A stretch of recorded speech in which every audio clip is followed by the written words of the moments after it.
Le 15 août, c'est la fête de l'Assomption à Jérusalem. On ressent avec émotion la dévotion des fidèles qui prient en ce jour justement au lieu où, selon une tradition antique, Marie fut élevée au ciel.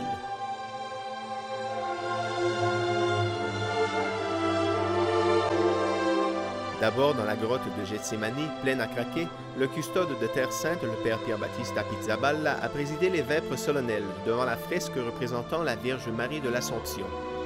Puis les franciscains et les fidèles se sont dirigés en procession vers l'église d'à côté, jusqu'à la tombe de la Vierge.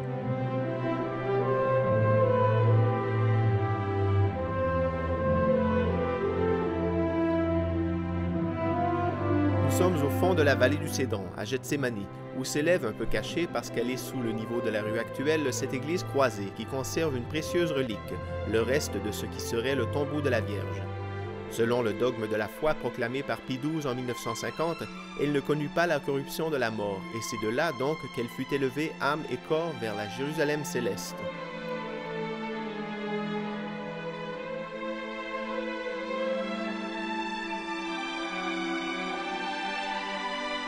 L'authenticité du lieu est attestée par les sources archéologiques. Des fouilles récentes ont établi que dans cette zone de cimetière, une tombe fut mise à part et devint un lieu de culte depuis le IIIe ou IVe siècle. Et les sources littéraires apocryphes, qui, offrant de précieuses indicazioni topografiche, parlent justement d'une nouvelle tombe à Gethsémani, où les apôtres auraient déposé le corps de Marie.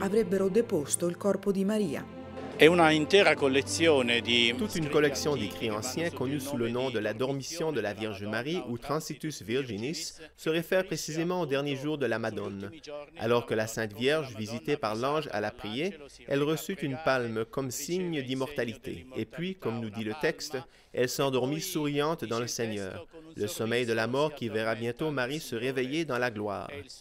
C'est beau de penser que justement ici, dans ce sanctuaire, la foi en l'Assomption, c'est-à-dire en la glorification complète de Marie avec Dieu au ciel, est née juste à côté de ce tombeau. Ces sources ont un arrière-plan très ancien. Les chercheurs les associent avec la littérature judéo-chrétienne, c'est-à-dire au tout premier siècle du christianisme. Questi scritti hanno uno sfondo antichissimo. Gli studiosi fanno risalire alla letteratura giudeo-cristiana, in ogni caso ai primissimi secoli del cristianesimo. Pour moi, chaque fois que je viens dans cet endroit sacré, et je pense que les pèlerins en font la même expérience, c'est comme entendre la prière des siècles passés qui font résonner leur écho continuel dans cette église.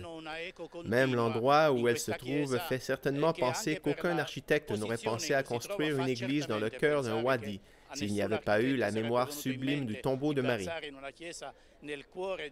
C'est uniquement ce jour qu'il est permis aux latins de célébrer ici ce court moment de prière.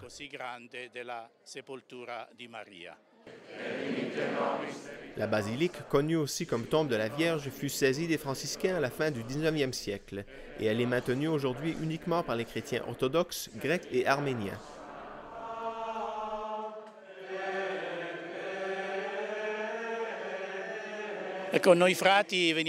Nous, les frères, venons toujours avec un peu de nostalgie, parce que nous étions ici tout comme nous sommes présents au Saint-Sépulcre et à Bethléem.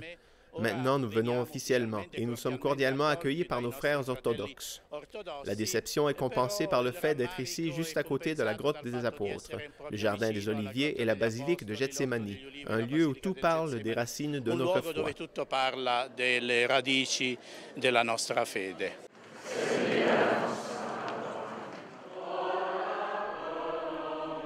Un bref moment de prière, les litanies de Lorette et quelques chants de la tradition occidentale mariale.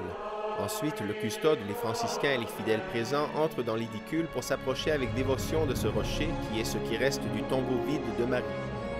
Dévotion et émotion, même derrière l'édicule, où l'on peut admirer l'icône qui est peut-être la plus belle et la plus célèbre de la Terre Sainte, la Vierge de Jérusalem. Une fois encore, la foi semble se renouveler en présence de ces restes tangibles de l'histoire du salut.